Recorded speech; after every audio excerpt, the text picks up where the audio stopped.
ကို6နဲ့တမန်တရေလူမျိုးပေါင်းစုံမှီတင်းနေထိုင်ကြတဲ့ကျွန်တော်တို့မြန်မာနိုင်ငံမှာအာဏာရှင်ကြီးဦးနေဝင်းအုပ်ချုပ်တဲ့အချိန်တွေကမကြာခဏဆိုသလိုသူ့ရဲ့အချုပ်အခြာအာဏာကိုထိပါလာတော့မယ်ဆိုရင်ကလားဗမာအထီးကယုံတရုတ်ဗမာအထီးကယုံများကို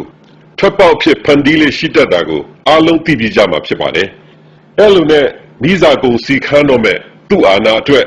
1989နောက်ပိုင်းနဲ့1988အစပိုင်းကာလတွေမှာတောင်ကြီးပြည်နဲ့အခြားမြို့ကြီးတွေမှာကလားဗမာအထီးကယုံတွေကိုဖန်တီးခဲ့ပါတယ်။ဒီလိုဖန်တီးတဲ့နေရာမှာအချို့သောထောင်လှမ်းရေးရဲရက်ွက်ကောင်စီနဲ့အယံမိသားတို့ကိုတုံးချပြီးတန်ခါအတုများပြုလုပ်ခါအထီးကယုံများကိုဖန်တီးကြီးထွားစေခဲ့ပါတယ်။ဒါတွေဟာအခုတက်တေတာရကနဲ့တကွမှတ်တမ်းတွေရှိနေပါပြီ။အလားတူစစ်အာဏာရှင်အစိုးရလက်ထက်မှာလည်းအကျဉ်းချရောက်လာတိုင်းသူတို့ရဲ့အထီးကယုံဖန်တီးရေးရန်တရားတွေဖြစ်တဲ့ထောင်လှမ်းရေးရဲမော်အယံမိသားတို့ကရွေးချယ်ထားသူတွေကိုတန်ခါတုများဖြစ်ဖန်တီးကာတမျိုးဝင်တမျိုးထွက်ပြဿနာများဖန်တီးစေပြီးအောင်မြင်စွာထပ်ပေါက်ရှာခဲ့ကြတဲ့ကာလတွေကိုမမေ့ကြသေးဘူးလို့ထင်ပါတယ်။အဲ့ဒီမှာစစ်အာဏာရှင်တွေသိလိုက်ရတာကဒီတန်ခါအတုတွေကိုသာလိုသလိုအသုံးချနိုင်ရင်အချိန်မရွေးတိုင်းပြည်ကိုစစ်ဖက်နှက်အောက်မှာထိန်းထားလို့ရနိုင်တယ်ဆိုတဲ့အဓိကအချက်ပဲဖြစ်ပါတယ်။ဒါပေမဲ့2009ခုနှစ်မှာပြည်သူ့တန်ခါအရှင်ဂမ်ဘီယာဦးဆောင်တဲ့ရွှေဝါရောင်တော်လှန်ရေးကြီးပေါ်ပေါက်လာတော့ပြည်သူ့တန်ခါတော်တို့ရဲ့အင်အားကိုချိန်ဆမိပြီးအဲ့ဒီအင်အားကိုချိန်ဝင်ရှာညှိဖို့စစ်အာဏာရှင်တွေကအလိုတော်ကြီးတန်ခါအတုအင်အားမြင့်တင်ရေးမြေအောက်စီမံကိန်းကြီးကိုစတင်လှုပ်ဆောင်လာခဲ့ရပါတော့တယ်။အချိန်မှာစစ်တပ်အုပ်ချုပ်မှုမရှိတော့တောင်မှဒီမိုကရက်တစ်မြန်မာပြည်ကိုစစ်ဖက်နှက်အောက်ပြားပြားမှောက်အောင်အချိန်မရွေးထိန်းထားနိုင်မဲ့ mechanism ရန်တရားတစ်ခုဖြစ်အဲ့ဒီစီမံကိန်းကြီးကိုရုပ်မှာပက်ဆက်စွာဖန်တီးလိုက်ကြပါတော့တယ်။ဒီတန်ခါအတုတွေကိုဘယ်လိုစုဆောင်ခဲ့သလဲ။မင်းကုန်းဆရာတော်ဘုရားကြီးတိပိကထရဓမ္မဗန္နာဂါရိကဧကမဟာပန္တိတအဘိဓဇမဟာရထဂုရုဥဝိစိတ်တသာရာပိဝန္တဘဝနထံပြန်လွန်တော်မူပြီးသည့်နောက်ကြံရှိတဲ့နိုင်ငံတော်တန်ခါမဟာနာယကဆရာတော်ကြီးများကိုစစ်အစိုးရကအာဏာစက်သုံးပြီးဖိအားပေးကအရေးချင်းမပြည့်မီတဲ့တန်ခါအတုများဖြေဆိုတဲ့တန်ခါစာမေးပွဲတွေကိုဇွတ်အတင်းအောင်မြင်စေခဲ့ပါတယ်။ပြီးတော့ဘွယ်တူးဂုံတူးတွေပေးပြီးနိုင်ငံတစ်ဝှမ်းကကျောင်းကြီးကျောင်းငယ်တွေမှာအုပ်ချုပ်စေခဲ့ပါတယ်။နောက်စစ်အာဏာရှင်တွေရွေးချယ်ထားတဲ့အလိုတော်ကြီးတွေကိုသင်္ကန်းခြုံစေပြီးတန်ခါအတုတွေအုပ်ချုပ်တဲ့ကျောင်းတွေမှာအယောင်ဆောင်နေထိုင်စေကစစ်အာဏာရှင်များထံပုံမှန်သတင်းပို့စေခဲ့ပါတယ်။အဲ့ဒါကတစ်ချက်ပါ။နောက်တစ်ချက်က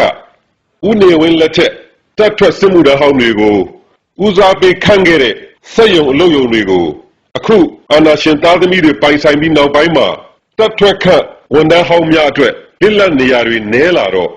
အာဏာရှင်အလိုတော်ကြီးတန်ခါတွေဦးစီးတဲ့ဘုန်းကြီးကျောင်းတွေမှာသင်္ကန်းခြုံစေပြီးအဆိုပါတန်ခါတုများရဲ့စာဝတ်နေရေးကိုနိုင်ငံတော်သို့မဟုတ်တန်း60သောမြန်မာနိုင်ငံသားများနဲ့ခရိုနီစ်များမှတာဝန်ယူခဲ့ပါတယ်။အဲ့လိုနဲ့စစ်အာဏာရှင်အလိုတော်ကြီးတန်ခါအတုတွေကိုစုဆောင်ခဲ့ပါတယ်။ဒီကျောင်းတွေဟာခရိုနီများနဲ့အာဏာရှင်မိသားစုများစုံစည်းရာအလှပွဲအမိခံစီးပွားရေးဆက်သွယ်မှုကွန်ရက်ဖြစ်လာခဲ့တယ်။စီးပွားရေးလှုပ်ချင်ရင်ဘယ်ဖုံနဲ့တွေ့လိုက်ဘယ်လောက်လှူလိုက်ရင်သူအားလုံးစီစဉ်မယ်ဆိုတာအထိဖြစ်လာခဲ့ပါတယ်။ဒီသင်္ကန်းချုံတန်ခါတုတွေကစီးပွားရေးလှုပ်ချင်သူခရိုနီစ်တွေနဲ့အာဏာရှင်အသစ်တွေကိုမိတ်ဆက်ခါစီးပွားရေးအကျိုးတူဆောင်ရွက်မှုများကိုလှုပ်ဆောင်ခဲ့ပါတယ်။ဒါတွေအားလုံးအထောက်အထားတွေရှိနေပါပြီ။အခုတော့ pressure မျိုးမျိုးကြောင့်တိုင်းပြည်ကပြုပြင်ပြောင်းလဲရေးတွေလုပ်ရတော့မယ်ဆိုပြီးဥပဒေတွေပြောင်းတော့ cronies တွေလည်းတန်းစီဖောင်ဖြစ်အခွန်ပေးပြီးအများနဲ့ရှင်းရတော့မယ်လို့လဲဆိုရောဖုံဖုံရေလောက်ပါအောင်တဲ့အာဏာရှင်တကာတကာမတွေကလည်းဦးစင်းတို့စတော့လေတဲ့မဟုတ်ရင်အလုံးငတ်ကုန်မယ်တဲ့ဒီလိုနဲ့ကို69တွေကကြိုတင်ဝါဒဖြန့်ပြီးသားနေရာတွေမှာဘလူးကကခဲ့ကြတာကဘာသည့်ဟိုးလေးတကြောဖြစ်ခဲ့ရတာပေါ့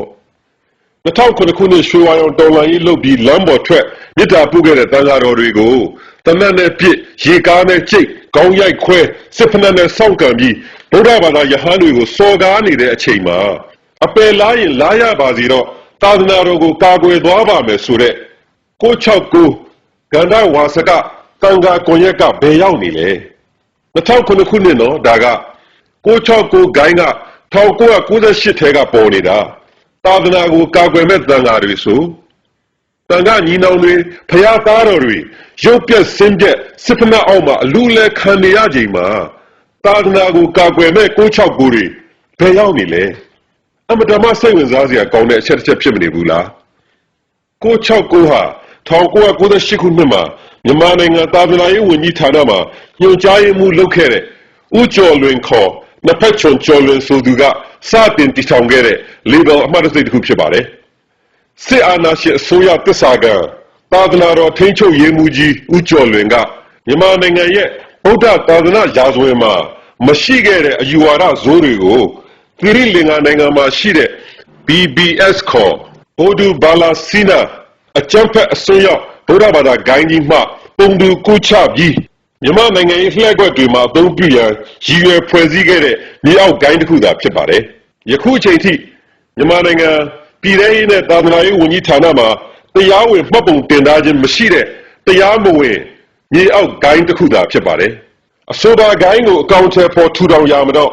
အလွန်သီလကုံတမာတိကုံပညာကုံကြီးမြင့်မာသောထေကြီးဝါကြီးဆရာတော်တန်ဃာတော်ကြီးများရဲ့ဩဝါဒနဲ့ပုံသင်မှုအောက်မှာပြုလုပ်ခြင်းအလျင်းမရှိပဲ